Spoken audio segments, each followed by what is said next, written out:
Hey, I'm Alex Rackle from Board Game Co, and this is news and week in review, although with a little less of the overlay on the laptop I've been doing in recent videos, primarily because I don't have much time. This video has to get done soon, and I'm running low and short on time. It's been a busy week. It's been a busy 2 weeks, and it's not going to get any better anytime soon, which is totally fine.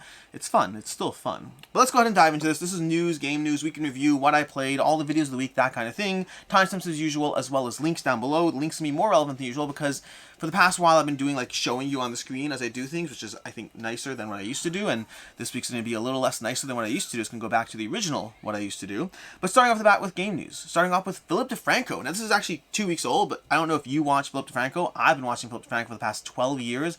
No, that sounds too long. 11 years. Nope, maybe 12 years. Was I watching Philly D before I got married? That's the question I don't know the answer to. I've been watching Philly D for a long time. That's really the point that is relevant over here. And if I don't know if you know Phillip Defranco, he's a YouTuber. Very, very successful YouTuber. Very, very big, all that things, that kind of stuff. Been doing this for a long time, and I love his content. Been watching it for a very, very, very long time. I think I said that 3 times now. We're going in circles. Recently, 2 weeks ago, he did a little video segment where he talked about the growth of hobby games, including some of the games he's playing, including like Sherlock and other things, and I was like, that is so cool. My favorite, most consistently watched YouTuber over the past 12 years actually knows the hobby, is involved in the hobby, and talked about the hobby. It's not a big deal. It's not. This is more just a YouTuber I like and have watched, and it's more about that, and now that's the conversation. But it's cool to see the growth of the hobby in general, so I'll have a link to that down below. Secondly, in terms of news, we don't have a lot of news this week. We have a lot of new game news, but not a lot of news. Secondly, in news, we have Asmodee. They basically announced that they're distributing a bunch of other companies that they weren't before. They're going to be doing distribution for Awakened Realms, for Pandasaurus, for Board Game Tables, a bunch of companies that they're moving the distribution to Asmodee, which means you're going to see more of their games in the Asmodee distribution lineup. Asmodee, who are slowly taking over the world, one game at a time, which is not actually really a problem that it seems to be, but people sometimes get not thrilled with Asmodee's growth, but Asmodee seems to be mostly be doing nice things as far as I can see. Mostly. I'm sure we'll get all the updates in the comments down below, but the not nice things they're doing. But I mean, my biggest problem was when they had this whole map thing they tried enforcing on a whole bunch of stores, and that was short-lived and gone and done and over with, so I'm kind of okay with where we are at the moment. And that's going to be our news segment, which brings us to the game news. A whole bunch of game news this week, a bunch of things came out from Gencon, both before Gencon, after Gencon, during Gencon. We've seen a bunch of game announcements. First of all, I don't have them all. There's so many, honestly. I highly recommend checking out both Tantrum House as a news segment, Dice Tower as a news segment. There's a lot of news this week, and if you're just looking at mine, you're going to miss a lot of relevant things. But first of all, we have Imperium Horizons. That's going to be the newest version of Imperium from David Turczi and... my gosh, name of the company. They do Merv. They do a bunch of games. I'm blanking on the name. Oh, this is not good. Osprey Games, that's the one. Osprey Games, they're doing Imperium Horizons with David Turczi, the newest version of the Imperium series, all mix and matchable and all that stuff. Just a solo and multiplayer deck building experience. We have Endeavor Age of Sea, I think it is, Age of Exploration or something. Endeavor. There's a new Endeavor. Endeavor, they had Age of Sail, and now they have Endeavor. I can't remember the title, but basically, Burnt Island Games is coming out with a new Endeavor that's going to be both a re-theme of Endeavor, as well as adding new mechanics, changing the way game plays, giving you enough overlap to be appealing to the same audience while being a very different game at the same time.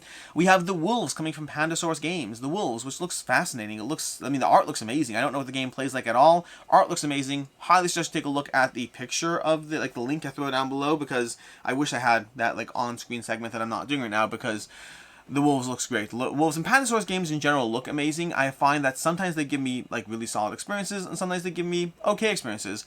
I'm very intrigued by the Wolves. I hope that one delivers. We have Destinies coming out with the Witchwood expansion to Destinies, coming from Lucky Duck Games. So they announced the new iteration of Destinies, which I'm very excited to see. I shouldn't be that excited. I haven't played through my Destinies content as is. I should really do a big purge. I should be doing a big purge of this house right now, because I've been playing a lot of fun games recently. I've been playing Gloomhaven, I've been playing Oathsworn, I've been playing Cloudspire, Too Many Bones, Hofflemachus. I've been playing so many amazing games that I really should do a giant purge. I'm going to do a giant purge. We'll talk about that later. I don't know why I'm on this conversation right now. Destiny's the Witchwood from Lucky Duck Games is what I'm talking about. We have American Psycho coming from Renegade. American Psycho is going to be another one of the... It looks like a deck building game. I could be wrong with that one. I don't know entirely. We have Founders coming from This Way Games. This Way Games, who brought you Ice. They have a new game coming out, Founders. And that is what I currently have for the games. Which brings us, very quickly, it's going very fast this week, we're making good time, but that brings us to the topic of the week. And topic of the week this week is going to be the nature of delivering feedback. And inherently this conversation gets a little cyclical, because inherently within the conversation I'm delivering feedback, which makes it a little messy, but we'll explain. Let's go ahead and go through this and see if we can hold this chain of conversation. So this week, just the other day, there was a lot of buzz both on Twitter and Facebook about a bunch of things. The content's a little unrelated. The context is not necessarily as relevant, but just some people are frustrated with some other people in the way they conducted themselves. And there were a few different posts from different people in different ways, and some of them were, I think, a little loosely delivered, a little bit more aggressive, and a little bit more confrontational in nature, and some of them were very, very amazing in terms of the way they were delivered. And this is where I'm always hesitant to, this is where there's a way to deliver feedback. There's always a way to deliver feedback. And again, the inherent problem with this conversation is also inherently delivering feedback in a way at the same time. I think that we frequently in life, especially with social media, will always see things we don't like. And again, it's a hard conversation because it's cyclical. Me commenting on this is me commenting on things I don't like, and so it's me giving feedback, and it's a cyclical conversation, which is not the best. And then someone else can comment on this, and it can go round and around, circles and round we go. I think a lot of times in life, there are reasons to comment on different things. There's reasons to push for change in different ways. And I think a big thing in general that I try to focus on, and I do not always succeed at, not by a long shot, is the nature of, the way I heard it put once, is the nature of hitching your engine to their train. That's the way I heard it put once. It's a nature of having conversations where you try to get to where someone is so that you can bring them to where you are. But I think the first part is you have to get to where someone is. And it took me a long time to figure this out in general, in communication and conversation. It took me a long time to figure this out. But it's the idea, let's just use an example of if I disagree with you. If I have an opinion and I disagree with your opinion, it's just like on the table, we just have opinions. The best way for me to change your mind is not for me to say, I don't understand why you would think what you're thinking at all. It's never the best way to change someone's mind. To just be directly confrontational, how could you think that? How could you believe that? That's never going to change people's minds, or it's less likely to change people's minds. It is often far easier to change people's minds if you get to where they are and then bring them to where you are. Again, the nature of the way I prefer to put it is hitching your engine to their train. You have to pull them along with you. You can't just, if you have an engine over here, this is an analogy, okay? If you have an engine over here, and you have a train car over here, and the engine starts moving before you've hitched it to the train, you're not pulling the train with you. You first have to back up the engine to the train car, go to where the person is, and then start moving. Obviously, this is an analogy. Analogies fall apart in 2 seconds, but the point is there. The point is the idea that sometimes you have to understand where someone is before you can bring them to where they are. If you say something I disagree with, me saying, well, that's stupid, is not going to help anyone. Me saying, oh, well, I totally get why you'd see it that way. Like, hey, I used to see it that way too. Or even if you don't, maybe you never used to see it that way. Maybe you just understand how it can be phrased that way. Like, I understand why your opinion is the way it is. I understand how you would be presented that way. I understand why you would see things from that viewpoint. At that point, you're slowly backing up to where they are. You're no longer just dismissive or taking them out of the picture. You're engaging. You're allowing yourself and them to be having the same conversation in manner of speaking. And then from there, once you've hitched your train to their wagon, engine, whatever it is, once you've hitched your engine to their train, you can then start explaining how it is you see things from your side. Again, you first establish common ground. First, don't put people on the defensive, then bring them up. And this applies just as much to differences of opinions as it does to criticism of actions as well. And this is where, like, Rodney Smith, who was involved in this, who was posting a bunch of videos, I thought we did an amazing job of really managing to deliver criticism and feedback in a way that made it feel not just useful, but almost welcome. The idea of, like, how he was going through, like, how it's so easy to do X, Y, and Z, how he used to do X, Y, and Z, and how it's so easy to not understand the impacts of X, Y, and Z, and that's why we should hopefully try to be mindful, and why he's constantly trying to be mindful of X, Y, and Z. It was a very well delivered feedback, is what my point really is. And it was done so in such a way that I think would really hitch that engine to someone else's train. And I think that's really, I was impressed, is what I was saying. I was overall impressed with the way he delivered feedback. I generally am. I think Rodney Smith is fantastic. And I think that one of the reasons I like Rodney Smith is I find it constantly helps me learn how to be better in communication, to be better in the way I engage, in the way I talk to others, in the way I see things from other people's viewpoints. I appreciated how well he delivered feedback. And that's the topic of the week, I guess. Which, again, it feels a little cyclical because of the nature of the me delivering feedback about delivering feedback, which is a little lost. In any case, moving on from there to the week in review, starting off with what I played, and as usual, because Gen Con happened, because we have conventions, I'm behind on things, but I am going to go ahead and go through what I played as much as I possibly have over here, and this is going to be starting from the entire Gen Con, through the entire Gen Con, what I played at Gen Con, as well as what I've been playing since Gen Con, just going through it all. In no particular order, but starting off with Too Many Bones, which is fantastic, had a chance to dive into that, which I hadn't played in a while, although there's more of that coming soon. We have Harrow County, which is over here on the table. I'll be playing this hopefully soon, but Harrow County, I had a chance to play that for the first time. I had gotten shown it at Gamma last year, but this is my first time diving in to play it properly. We have Soulforge Fusion from Stoneblade Entertainment. I had a lot of fun playing that one. That was a game that I actually did not expect to like and really enjoyed. It's one of those hybrid games or hybrids where every single deck is unique and it's an algorithm that everyone's going to have their own custom deck and all those things, the way you mix things together, and there's 14 bajillion different combinations of stuff. You won't necessarily need all 14 bajillion, but it helps to have at least 1 or 2 bajillion to keep you busy. But I really appreciated Soulforge Fusion, really enjoyed it. It gave a strong sense of progression as you level up your cards. Really like that a bit. I really like that a lot. I'll probably have coverage in that later. We had Oceans. I got to play Oceans from North Star Games. I've played Evolution. I've played Evolution Climate. I have not played Oceans. Played Oceans for the first time. Played it with someone from my game group, and he and I will hopefully be diving into that more. We have AEG. AEG had a whole bunch of games that I got a chance to demo and or play. They had a whole press conference at Gen Con where they're showing off a bunch of the games. So I managed to get my hand in a bunch of games, doing like rounds of different play. I had a chance to play anything from Ready, Set, Bet to... I can't remember half the names. They had Ready, Set, Bet. They had other games that I also play that I don't remember the names at this moment. They had a bunch of games set up at their little press room. They're going through them. We had Enchanters. I got to sit down and play the Enchanters Big Box from Mythic Games. I've played the original Enchanters. I still want to play the cooperative mode. Have not actually played the cooperative mode yet. We have War Chest. I got a chance to play War Chest from AEG, which is a game I played in the past, but I started diving back into it to try some of the expansions out. We had Blackjack. Not Blackjack. No, what's it called? Nope, it's not called Blackjack. It has a Blackjack mechanic. Oh my gosh, I'm going to forget the name of this. I'm going to forget the name. There's a game from, I want to say Helvetique, that has a blackjack mechanic that is not actually blackjack, and I don't write the name of the game. I just wrote blackjack, which is a mistake, but I got a chance to play that. We had Mystic Vale from AEG. I've been playing the Dead Reckoning with their card crafting system, and in the case of Mystic Vale, I had a chance to dive into that. I'll be playing it more because I want to try the expansions first before reviewing it, but overall, I would say I like card crafting a lot more in Dead Reckoning, and Dead Reckoning may have ruined Mystic Vale for me, because Mystic Vale was fun. It was totally fun, but I just like the card crafting better in Dead Reckoning. We have what's it called? We have a Forsaken. I got a chance to play Forsaken, which is Forsaken I already played from Travis Chance from Game Trays. But I had a chance to play that again, diving into that again. We'll be talking more about that at some point. We have Mosaic. I got a chance to play Mosaic, which is a fantastic game. I really enjoy Mosaic from Forbidden Games. It's one that I covered a long time ago. Had a chance to play the final version of it. They had it set up at Gen Con. Really enjoy it. Still really enjoy it. Still really having a lot of fun with it. We have Acropolis, which is one of my highlights of Gen Con. Acropolis from Hachette Games was a really solid game, very reminiscent of Cascadia, but with levels, like going up a few tiers as you try to figure out how to optimize your scoring. Really had a lot of fun with it. I played with a friend. We tried totally different strategies, but I'll definitely be seeking that one out and covering it at some point. We have Hoplomachus Victorum, which you see over here, set up at the table. Got a 2-hour session with Chip Theory Games where I sat down and played through the game and really, really enjoyed it quite a bit, and we'll be diving into it more and playing that one more.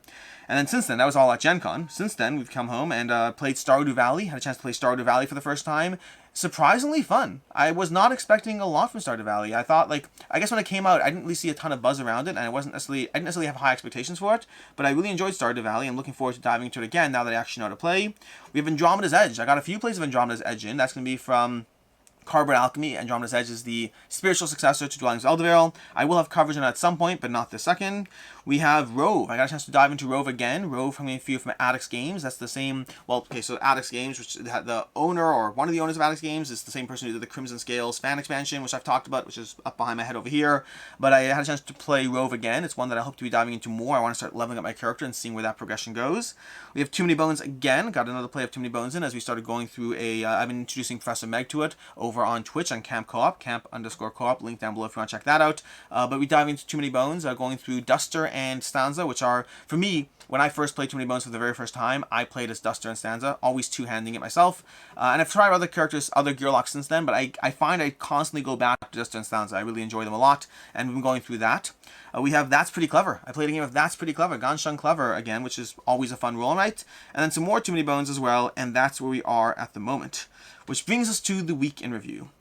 The The week in review. So, what do we have this week? We have a whole lot of things. Let's see what we got going over here. Links as always to everything down below. But starting off this past Saturday. This past Saturday, we had Dice Hospital Emergency Roll. I did a review of that one. I enjoyed Dice Hospital Emergency Roll. It doesn't have the same variety that I like that in games like Genshin Clever and games like Three Sisters, Hadrian's Wall, all of those things. I'm very much looking forward to Twilight Inscription, by the way, which I saw at Gen Con. Looks fantastic. But yeah, Dice Hospital Emergency Roll. I enjoyed it, but I don't think it necessarily has longevity in my collection. I think I enjoyed it and I'm ready to move on from it once I get a few more games in. Later on Saturday, I did an Oathsworn second unboxing. This is the unboxing of the mystery chest that I missed the first time I did an unboxing, so it was a, I guess, spoiler-only unboxing. Now, spoilers are very, very light, but they are spoilers. You'll see content and miniatures and things you didn't otherwise see. Very, very light spoilers, but still spoilers, so watch that with a grain of salt, meaning not a grain of salt. Watch that if you're okay with it, but go in prepared.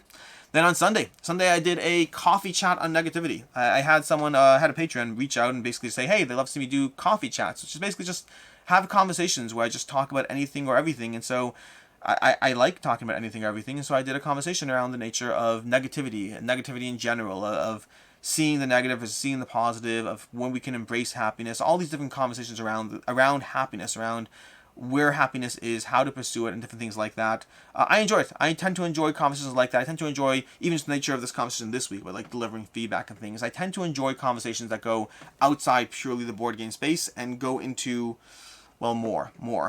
On Monday I had a Gen Con recap, and normally Monday is to back or not to back. Normally Monday is, and even when it's not to back or not to back, it's almost always Kickstarter focused. For some reason, I foolishly thought that I can get back from Gen Con at 11 o'clock at night and then still do the hours of research I normally do for my to back or not to back series, and actually have a chance of doing that. After 4 days of walking nonstop at Gen Con, the answer is a pure I absolutely cannot do that. And so I basically had to figure out what I was doing, and I was like, you know what? I need to do a Gen Con recap anyway. Let's go ahead and do a live one. And so I did a live Gen Con recap, just going over stuff I played, highlights of Gen Con, things like that, talking about different publishers I met with, games I played, things I saw, and just going back and forth. Regular live video, just, well, around Gen Con instead. On Tuesday we had 3 videos as usual. We had a Dead Reckoning Letters of Marque review, short version there, as I really enjoy Letters of Marque. I also think the game is expensive, and if you're not interested in the Saga expansions, I don't know if it's worth it. If you are interested in the Saga expansions, well then, go ahead and get it. Although, obviously, you decide that. I'm just commenting while we go.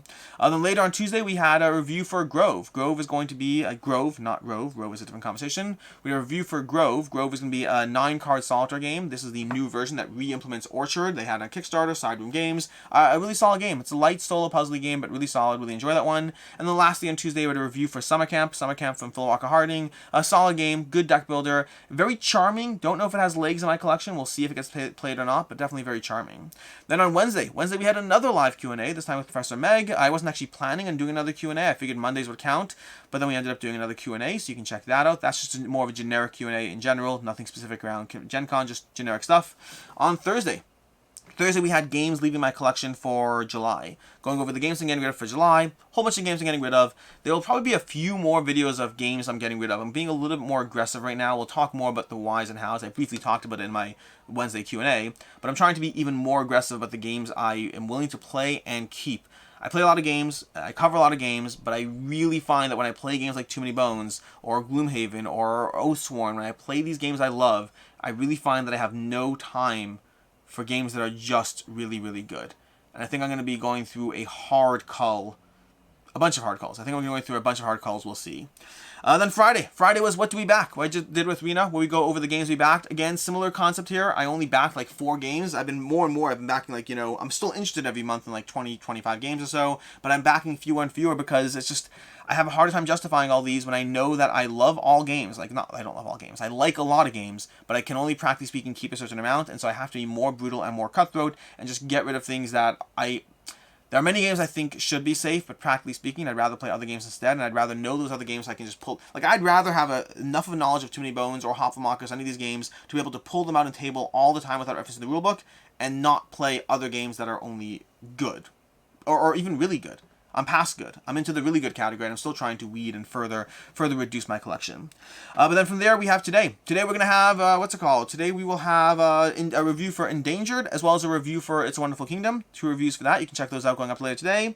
Next week, we'll have a bunch of content, including a conversation around Rove. Rove going to be that upcoming game from Addicts, as well as a gameplay of Rove. Again, first impression kind of gameplay. It's an early prototype, so we did a very short scenario. There'll be more gameplay. There'll be more content. I don't know if there'll be more gameplays. There'll be more content later, as well as doing the top 10 worst first games in Professor Meg's collection. There's a visit Professor Meg a few weeks ago, and I have that video been saved up, so that's just me going, whenever I visit content creators, I try to pick apart games, not pick apart, sounds too harsh. I try to be a little bit obnoxious, that's the correct term, but the games in their collection that I didn't love quite as much as other people do. I specifically pick things that I think have some degree of like and appreciation, and I try to proceed every video with a disclaimer of, hey, take this with a grain of salt, this is me picking good games that didn't work quite as much for me.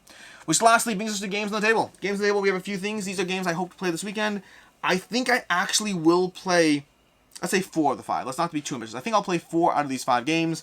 This Paleo, really solid game. Really enjoy this cooperative game of just working together as you try to figure out how to survive through a caveman's era or whatnot. We have Hero County, which I played at Gencon, like I mentioned. Hope to be playing this one again. We have Marcus Victorum, which I played at Gencon. Hope to be playing it again. We have Bunny Kingdom, which, what's it called? This is one I hope to play with my wife and Professor Meg. Professor Meg's visiting. She wanted to play this, and this is Rena's one of Rena's favorite games, so we hope to play that. And then lastly, we have Vindication, which, again, one of my favorite games.